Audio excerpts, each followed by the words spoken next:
Let's say you have just under 30K to put towards a dedicated sports car. Are you better off going with a 987.1 Cayman S, which the owner Derek bought for right around $27,000, or better off going with a newer car like a GR86? This is a 2022 model year that the owner bought for $28,000. Now, both of these have boxer engines, of course, a flat 6 in the Cayman S, and the FA24 in the Toyota GR86. The Subaru engine that has Toyota direct and port injection. Now, when new, the Cayman had a MSRP just under 60K with the Cayman S trim, and when adjusted for inflation, that's now something like $85,000 to $90,000. So 3 times the price of a GR86, but of course, with used vehicles and depreciation, you get a lot for your money. But the question today is, which one's gonna give you more smiles behind the wheel?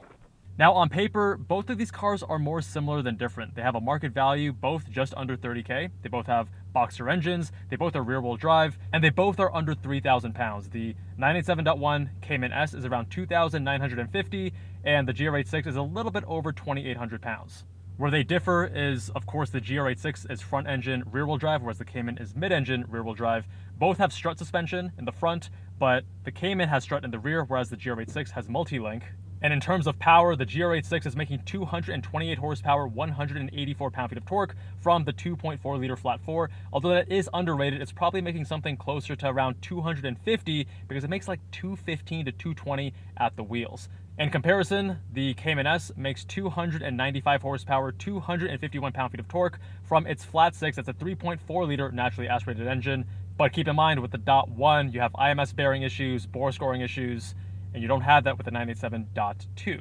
I will admit, though, that the base Cayman would be a more fair comparison here because it has a 2.7 liter flat 6 that makes 245 horsepower, 201 pound-feet of torque. And we're starting off in the GR86. As some of you may know, I actually had a 2022 GR86 base just like this, except it was in Neptune blue, and I adored the car. I think in many ways, it was far better than my first gen FRS. The engine being the biggest one, improved chassis rigidity, improved comfort and tech, nicer interior. But the one way it really let me down was just the steering. In terms of mods here, we just have really just wheel spacers and an exhaust.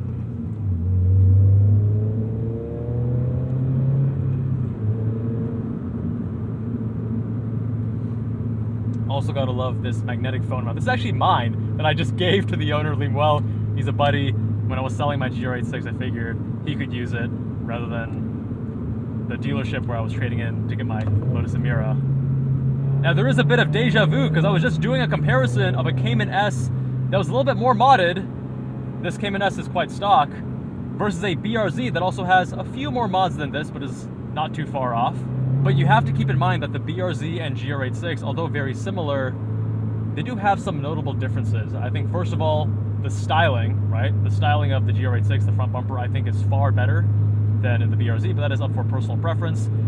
And secondly, and more importantly, is actually the suspension tuning. So you have very slightly increased spring rates at the front, about 5%. Also, and damping to match. Gives you a little bit sharper front end response, but it's actually more noticeable at the rear. The rear feels far stiffer, and you actually have a stiffer anti-roll bar as well. Bushings are also a bit firmer here versus the BRZ, and the trade-off is that you get a car that is a little bit more direct, a little bit more playful at the rear, willing to rotate. However, you do pay somewhat of a price in terms of overall ride comfort. Now, this is, especially on this choppy road, notably less comfortable than the BRZ. Is it punishing? Absolutely not. But if you are going to be daily driving this car, that is something you should keep in mind. Gotta love the engine update here.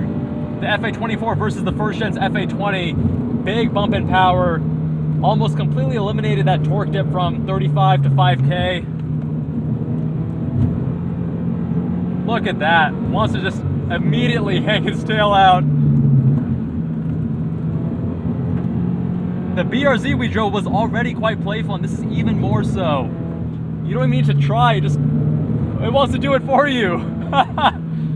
Taurus and LSD come standard, which is helping the rear end come out. But they've clearly tuned this for more fun rather than for outright speed or even complete balance. I wouldn't say this car is as balanced as a Cayman. It is definitely oversteer prone, especially at these street speeds. If you go on track, then you're gonna face a lot of understeer based on the McPherson strut limitations. But you can still kick the tail out on track as well. What they've really optimized here though is the fun factor. And just like that BRZ that I drove on the same road, this reminds me of a happy dog just wagging its tail, wanting to play. It doesn't take itself too seriously, and I think that's part of the joy of these cars. I do, however, feel like the input quality of this second gen is not quite as good as the first gen because they made a few interesting choices. First of all, the steering. Just about everyone who's reviewed the first and second gen will agree that the first gen simply has better steering. It is heavier, it is more direct, natural, and has improved feedback. This one, it feels a bit artificially quick with the ratio. It's lighter, it doesn't have the same level of feedback, and there's this right off center, this lightness that then bites. And it's not consistent throughout. Also, the throttle mapping is a little bit too binary. You can't really go 5%, it's either 0 or 10%. And a lot of car manufacturers do this to make a car feel more peppy. When you go for a test drive, it feels more responsive. But when you're trying to dance with the car, play with it at the limit, have smooth inputs, it's almost fighting against you. The transmission here does feel a little bit better than the first gen, especially when you're going across gates. It's light, it's pretty notchy. It doesn't feel as slick or as expensive as something like a Mazda Miata, but I don't think anyone's going to have an issue with this manual transmission. It's still a good, solid transmission to use.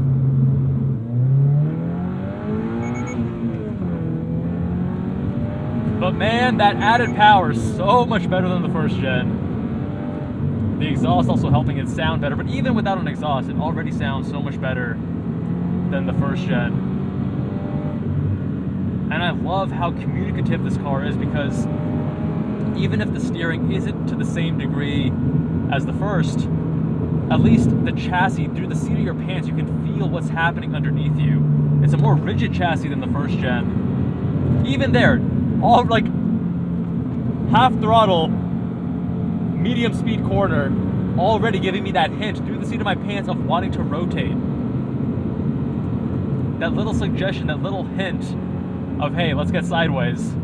Now you would expect the GR86 to have a slightly sharper front end versus a BRZ, but honestly, it's been a while since I drove that BRZ, and from my memory, they feel quite similar, although keep in mind that BRZ also had the flexible strut bars in the front, which actually allowed you to have compliance, and they were soft when you were driving straight, and then when you got some lateral load, you started cornering, they would stiffen up to give you greater responsiveness at the front. So that could also be closing the gap here. It's just crazy to believe that you can have one of these cars for $30,000 brand new. Absolutely incredible. The fun factor punches way above its weight class. This is more fun than a stock Miata, stock to stock, because the Miata suspension needs quite a bit of work.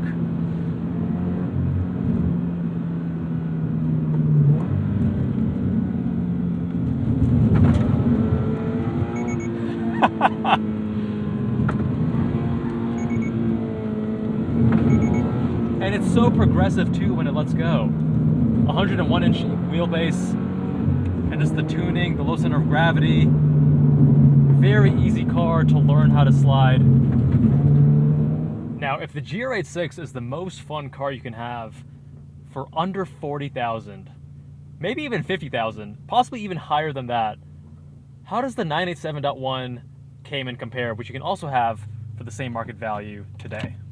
Now it's time for the 2007 987.1 Cayman S. This car is bone stock. The only thing is that we have these Porsche replica wheels straight from China, the Sport Edition Cup 4s wrapped in Michelin Pilot Alpin tires, and a stock width of 235 in the front and 265 in the rear. These are actually snow tires, all right? And we also have 7mm spacers on this car. We also had some spacers on the GR86. And first impressions, this interior is obviously from a totally different era, but it's still quite classy. I like the tan leather. As you guys know, I have tan leather on my Lotus Emira, so I'm a bit biased. And for a car this old, like the build quality, squeaks and rattles are all quite impressive. Aftermarket head unit here, which was aftermarket of the time, so it does look a bit dated, but not a bad place to be. But it's not just the interior design, it's also the inputs. As soon as you get into the car, you're gonna feel a much longer throw to the clutch. The shifter also has this very wrist action kind of movement to it where it tilts quite a bit and it makes the throws feel quite a bit longer. There's also quite a bit of slop here. This is stock shifter cables as well. A lot of people will actually upgrade these on these cars simply because they otherwise feel a bit loosey-goosey and a bit vague. You don't have the crispest delineation entering a gate. Steering is also, again, of the era, far slower, but this is hydraulic, not electric power assist like in the GR86, and as a result, you get far better steering feedback. Even right now, it's just teeming with feedback telling me the texture of the road so much more than in that GR86. And in fact, out of the 987.1 Caymans I've driven, this one actually has quite good steering. I'm getting a lot more feedback than what I recall from those other examples.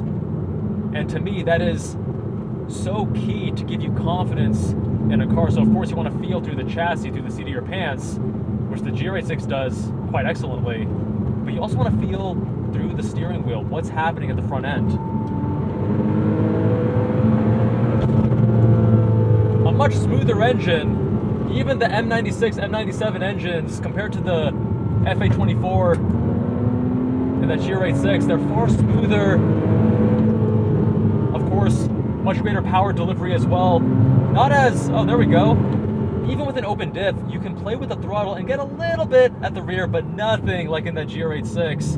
Of course, being mid-engine, we have all the weight over the rear tires as well, which is going to help with traction, meaning that this car can get away with having an open diff.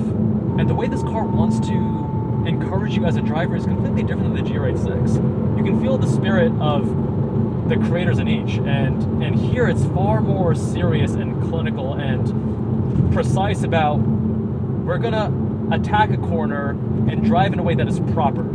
That is without any unnecessary flamboyance or drama.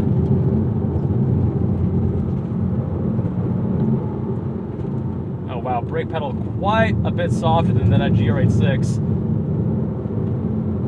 I wonder how much of that is pads and fluids needing attention, and how much of that is, again, the difference in tuning between different eras of sports cars, because back then everything had a longer throw. Nothing was as firm or as sharp as it is today, whereas now we have faster steering ratios, we have shorter clutch throws, firmer brake pedals, more aggressive throttle mapping. Everything you do here is not greater effort, because it's still very light with the steering, very light with the shifter, very light with the pedals, but it's just a greater throw, a longer distance you have to put in. It's also hard to argue with the Porsche howl from that flat six, although in the stock configuration it is quite a bit muted.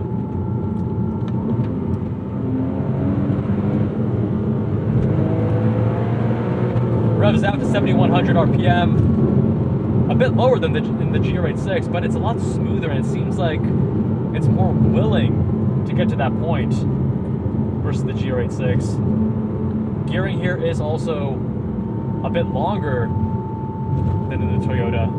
You see, while the Cayman wants to take a corner in a very clinical and precise and balanced and poised way, the GR86 is the dog that wants to play with you, and it gives you this extra tool, this extra dimension of input or control of the car mid-corner. Even at street speeds, you can really get the tail out, and you have that additional optionality. It adds a whole nother layer to the driving experience that you can elicit from the Cayman, but you're gonna have to push it quite a bit harder, possibly to levels that are not quite safe for a public road, and it's not gonna be as willing to do so. Now, by a textbook definition, I'd actually argue this is the better car, because it's more powerful, it gives you greater communication, at least through the steering wheel.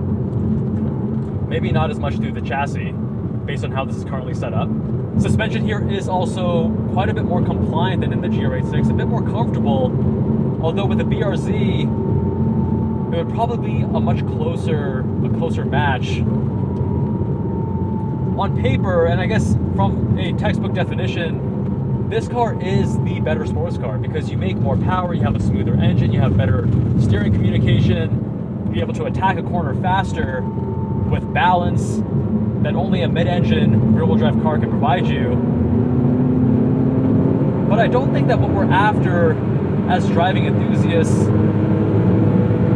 is necessarily the best textbook definition of a sports car, because what we're actually looking for when we get behind the wheel of a sports car, when we're making that purchasing decision, is what's going to put the biggest smile on our face, what's going to make us the happiest. And again, the ethos of each car is just so different. Even though on paper they can seem so similar, here I'm not feeling that sense of play and joy, and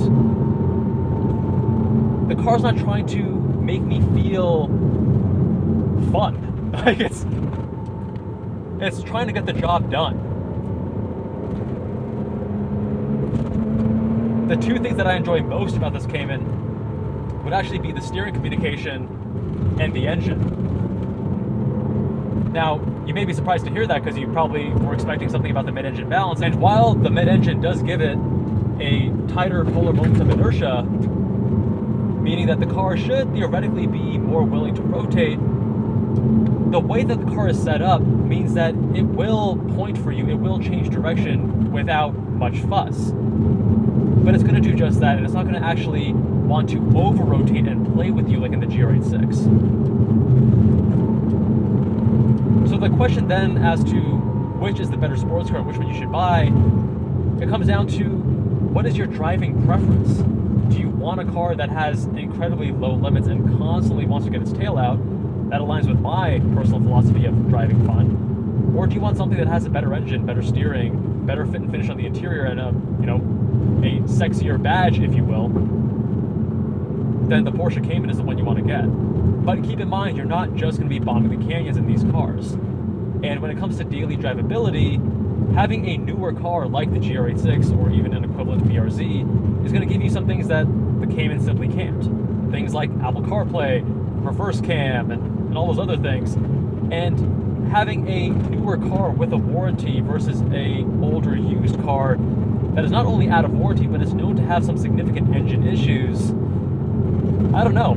It starts to make it, to me at least, a little more clear as to where I would spend my money. And you guys know where I would spend my money because I did own a 2022 GR86 base for about a year and a half, almost 2 years actually. And I adored that car because it was just so playful and constantly willing to dance with you.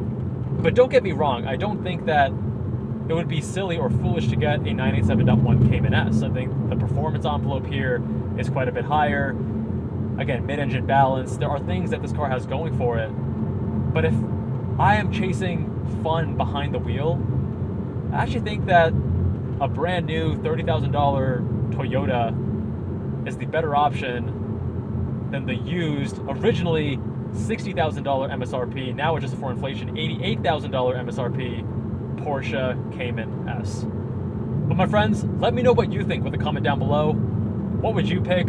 Big shout out to the owners, Derek and Lemuel, for letting me review their cars. Go check out Derek's channel at Derek Likes Cars, linked below, and Lemuel's channel at Leamweezy, also linked below. If you want your car reviewed, visit us on ChabalaandCars.com. Much love, my friends, and I'll see you all in that next one.